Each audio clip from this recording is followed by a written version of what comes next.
Hello everyone. तो आज हम इस वीडियो में डिस्कस करेंगे next questions related to 67 BPSC re examination.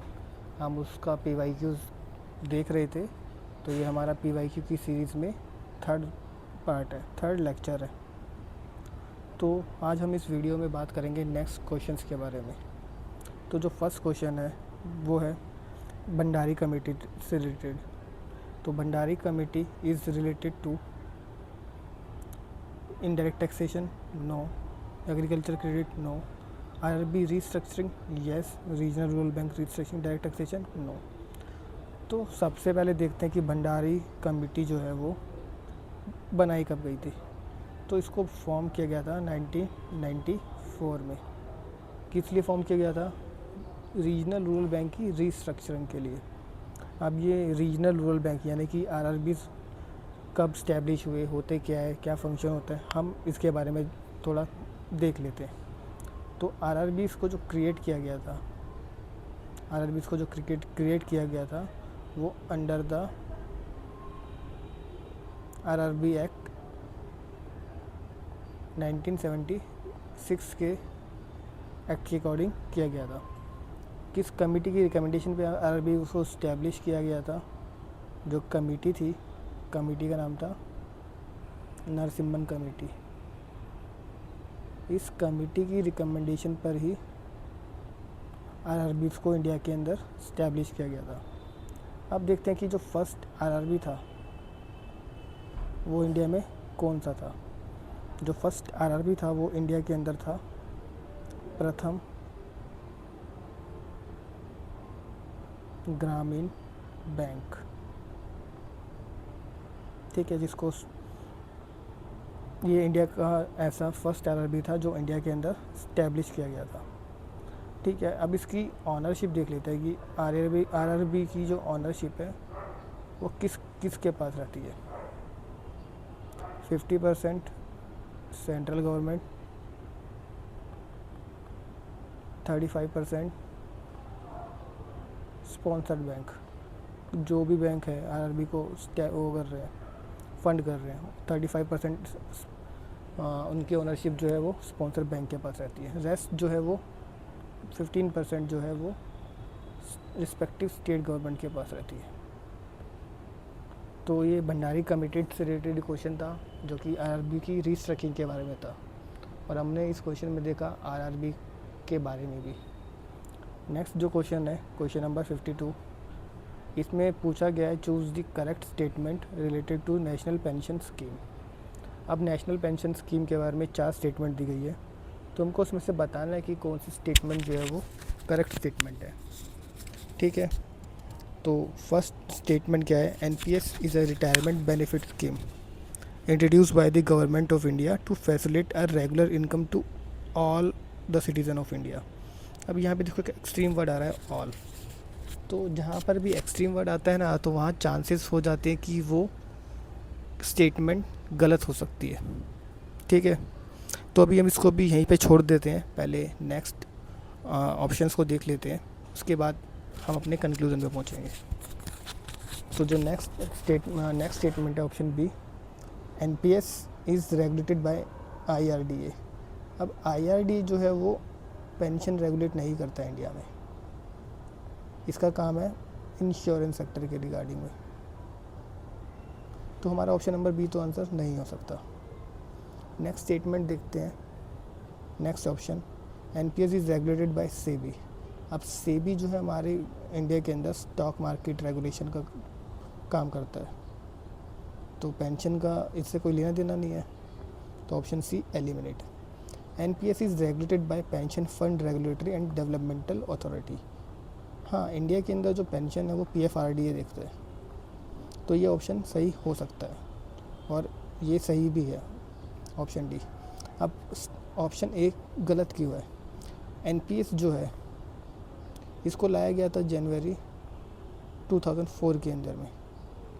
तो ये जब इसको लाया गया जनवरी 2004 के अंदर में, तो ये सेंट्रल गवर्नमेंट के जो एम्प्लॉयज़ थे, सेंट्रल गवर्नमेंट के एम्प्लॉयज़, ये उनके लिए लाया गया था। ना कि ऑल सिटीज़न ऑफ इंडिया। तो जिस वजह से जो ऑप्शन ए है वो गलत हो जाता है। तो right answer is option D. देखो अब नेक्स्ट क्वेश्चन जो है ना वो बजट से है, वो बजट 2022-23, ठीक है। इस अब जो बजट और इकोनॉमिक सर्वे के जो क्वेश्चंस होते हैं वो उस फाइनेंशियल ईयर के बहुत ज़्यादा रेलेवेंट होते हैं।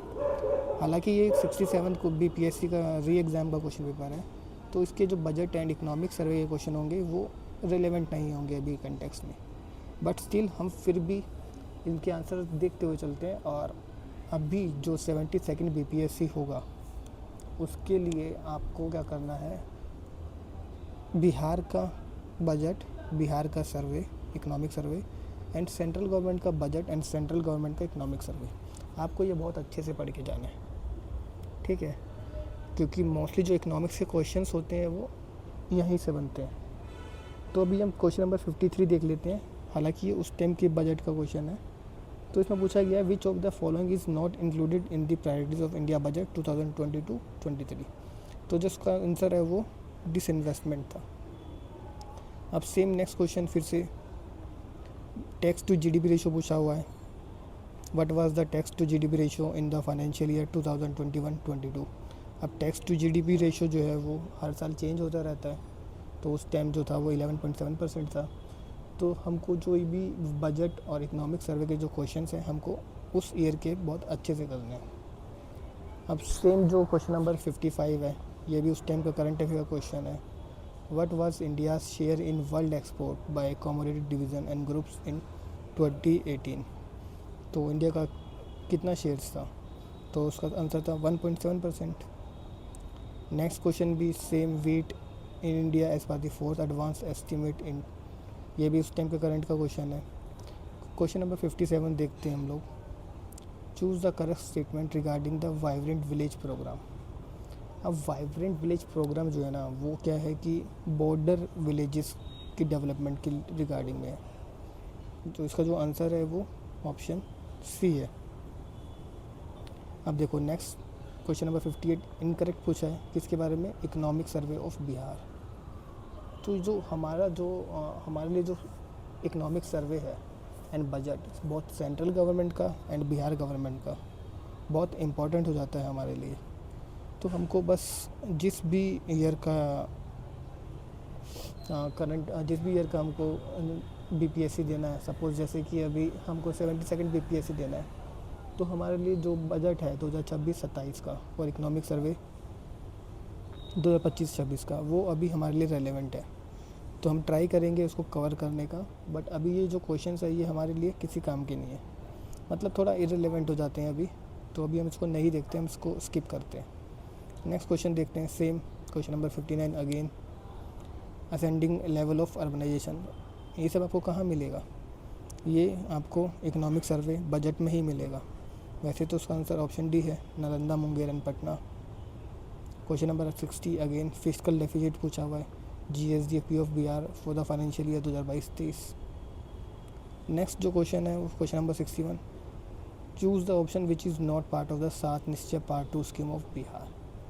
अब बिहार के अंदर ना स्कीम चल रही है एक 7 निश्चय करके, जहाँ पे 7 डेवलपमेंटल प्लान्स होते हैं, उसके अकॉर्डिंग बिहार की डेवलपमेंट की जाती है। तो ऐसे ही 7 निश्चय 1 भी आया था पहले, जो 2015 से लेकर 20 तक चला।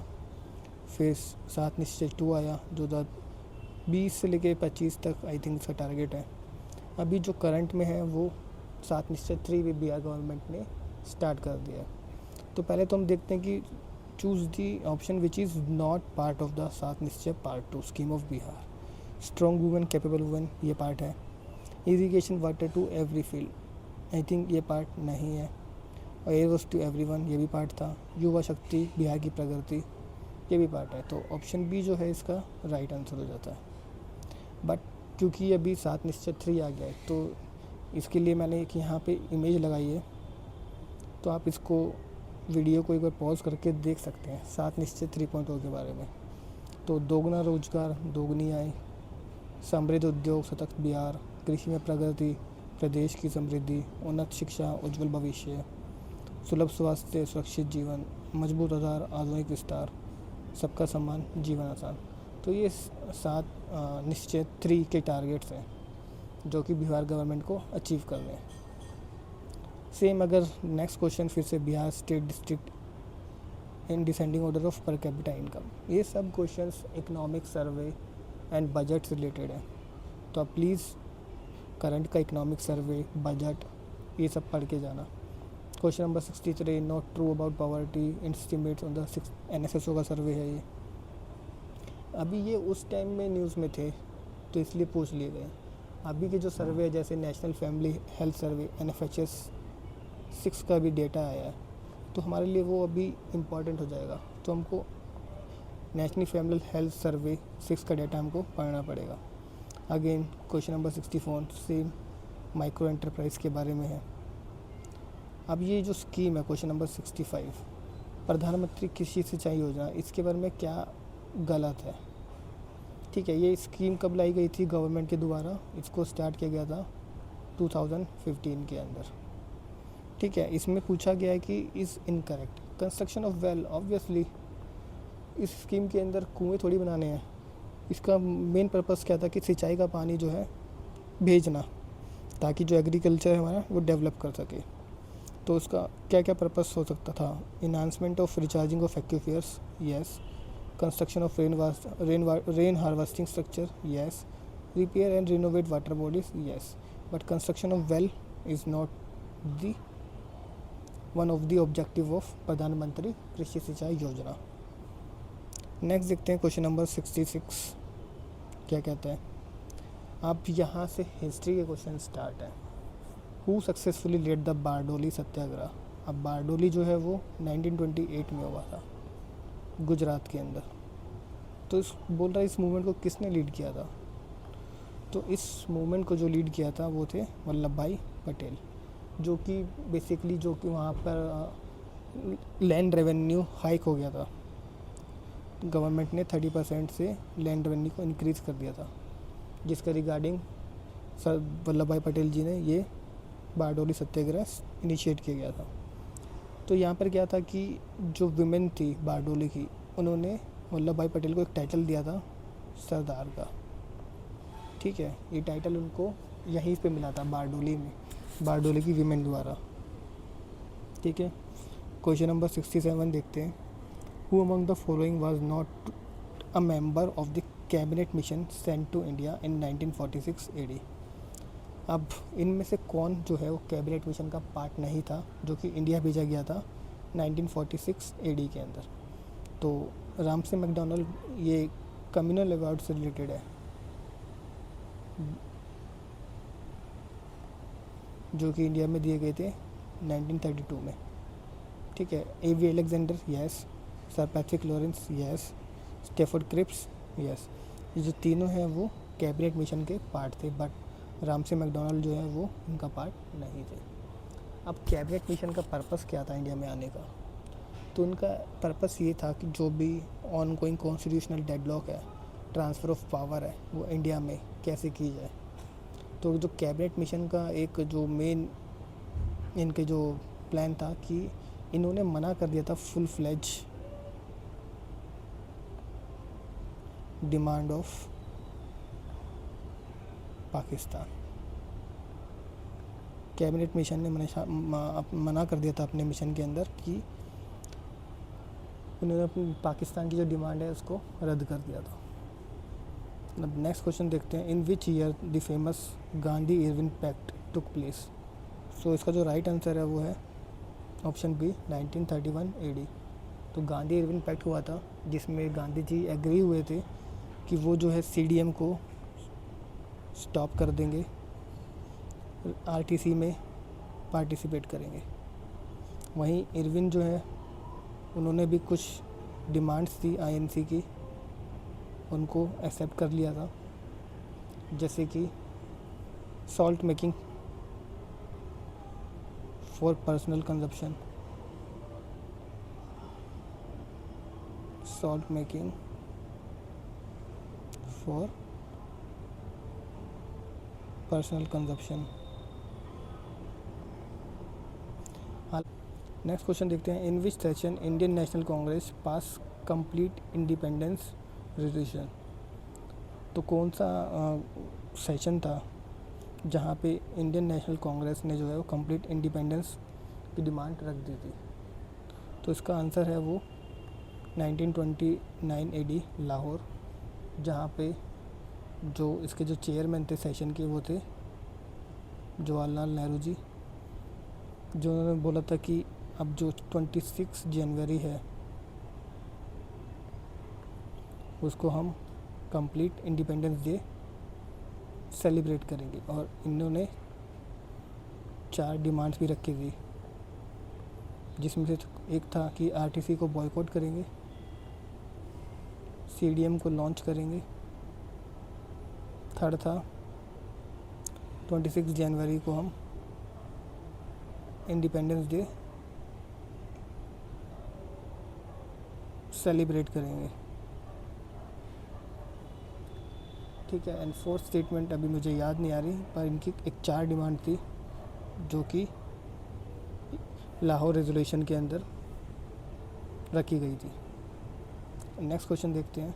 Subhash Chandra Bose rename Nicobar island as, ये जो उसका आंसर है वो स्वराज आइलैंड है। ये जो आइलैंड है सुभाष चंद्र बोस रीनेम, निकोबार आइलैंड का जो नाम है उसको स्वराज आइलैंड चेंज कर दिया था। तो आज की इस वीडियो में इतना ही है। अभी हम नेक्स्ट वीडियो में आने वाले क्वेश्चंस को कंप्लीट करेंगे।